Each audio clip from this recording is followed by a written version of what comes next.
one of the things I've heard you say over and over is you've said sometimes a person's not ready right now, but later on they are. And I'm curious, do you have an example of that you could maybe share? That is more generally true, that if you've got a lot of people around, they may be involved, say, for example, availability. They may already have some commitments that, like, they're in a Bible study that doesn't end until May, or they may have made a commitment at church, or there's something. But if they know that at the end of that time they'd be more available, that you can just put off intensive meeting until then. But I think often helping people assess where they are and what the next step. Sometimes just where you're meeting, like four of you together, can be a good place at certain stages where they get to not only speak themselves, but to hear other people processing the same thing in life. Um, I think when you start looking at people and trying to figure out how can we move them forward, Mhm. um, there are times when a little group can work well, and then other times when you really want to meet one-on-one.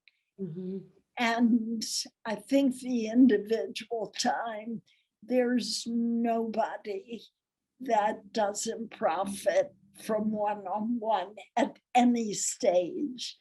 And I remember with our uh, children, when Roger would have a, a date with each one of them, and uh, there was an opportunity to do something. It wasn't Disneyland, but it was some really fun thing. And when we asked, would you want this week to do that instead of your date with dad, they all said no. So I think no matter whether non-Christian, new Christian, older, anybody, there's something about one-to-one, somebody giving you their full attention.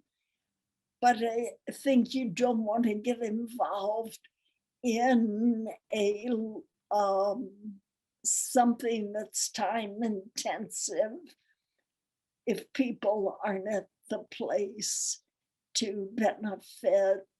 That is so good, friend. And if we could just really process through that, I think that could save a lot of heartache. Well, for them Yeah. to know, I am probably that's not the right stage for me at this point. And I remember as a very a pretty young Christian being thrown into a um, a chapter analysis study that was really beyond me, but it was good. I think sometimes being able to look ahead and see where you want to go, and seeing Warren Myers, an early navigator, seeing his like 10-year plan for personal Bible study laid out. And as a young Christian, thinking, that's a picture of something bigger than where I am right now. But we need to, even in the early stages, have our eyes lifted to something more.